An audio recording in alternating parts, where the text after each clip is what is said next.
Hello বন্ধুরা, good morning. কে কেমন আছো তোমরা? আশা করি সবাই ভালো আছো। আমি আজকে রান্না করব হচ্ছে কাঁচা কুমড়োর তরকারি। এ দেখো চিংড়ি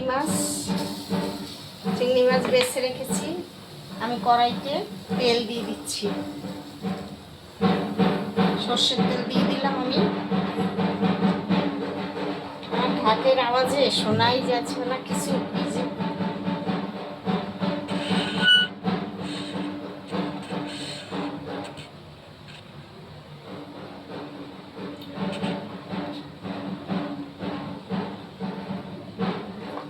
এখানে আমি আদা জিরে বেটে রেখেছি, কাঁচা লঙ্কা বেটে রেখেছি।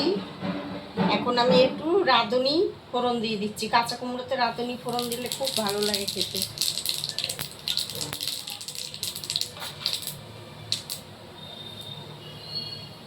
আর আমি চিংড়ি মাছটা দিয়ে দিচ্ছি। কুমড়োটা এনেছিলাম সেই গত সপ্তাহে, খাওয়া হয় না, অনেক তরকারি ছিল, একটা একটা করে দিয়ে দিলাম। চিংড়ি মাছটা দিয়ে দিলাম।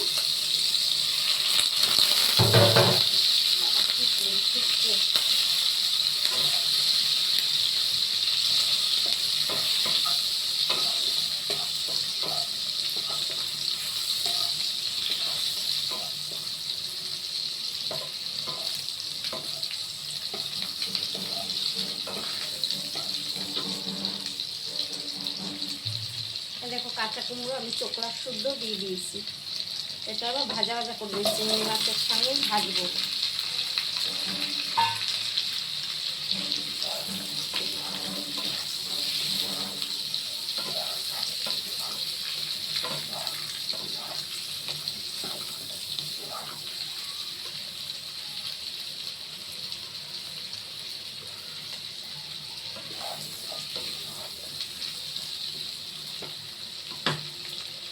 আমি এবারে নুন দিয়ে দিই। নুনটা দিয়ে দিলাম, হলুদটাও দিয়ে দেবো।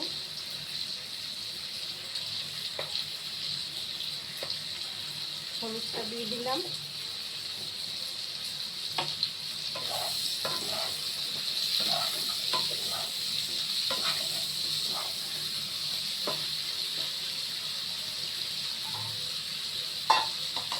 ভাজা ভাজা হবে, তারপরে মশলা দেবো। এবার একটু ঢেকে দিচ্ছি। আমি এবার ঢাকনাটা খুলে দেবো। ঢাকনাটা খুলে দিয়ে এবার আমি মশলাটা দিয়ে দেবো। এই আদা জিরে বাটা দিয়ে দিলাম। খুব বেশি মশলা দেবো না।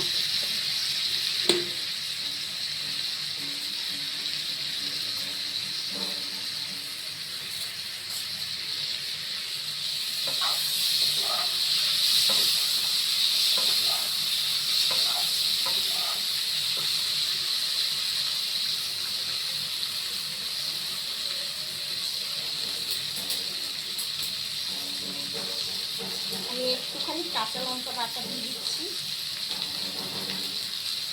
লঙ্কাগুলো খুব ঝাল আছে, অল্প অল্প করেই দিলাম 3বার।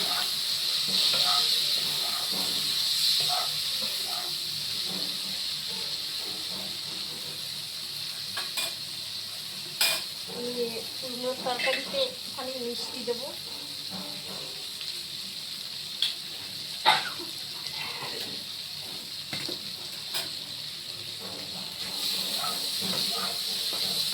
এবার আমি জল ঢেলে দেবো। কষানোটা হয়ে গেছে।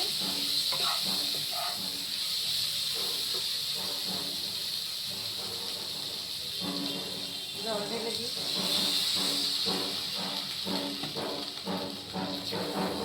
কুমড়ো তো বেশি সময় লাগে না, আলুটাই যা সময় লাগবে সিদ্ধ হতে। এবার আমি ঢেকে দেবো, থাকুক 10 মিনিট মতন। এবার আমি ঢাকনাটা খুলে দেবো, দেখি কীরকম হলো।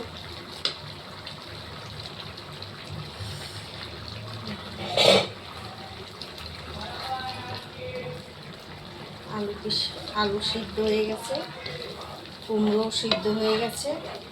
এবার ঝোলটা টানলেই একটু নামিয়ে দেবো।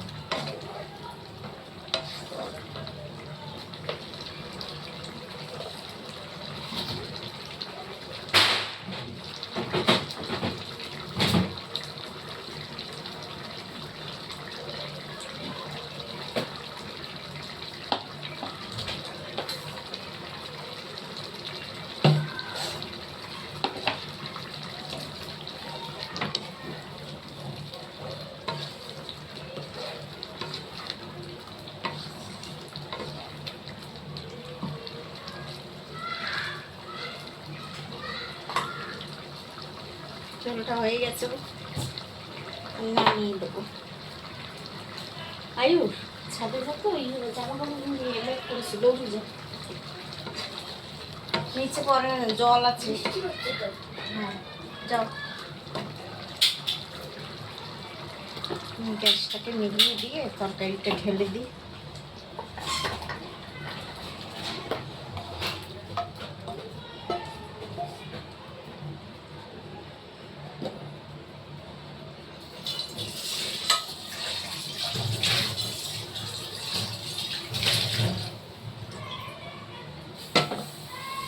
এই দেখুন বন্ধুরা, দেখেছেন এরকম করে কাঁচা কুমড়োর তরকারি খেতে ভালো লাগে। করে খেয়ে দেখবেন এইভাবে, চিংড়ি মাছ দিয়ে, মাছের মাথা দিয়ে, সব রকম দিয়েই খেতে ভালো লাগে। ঠিক আছে, তাহলে ভিডিওটা ভালো লাগলে লাইক করো, শেয়ার করো।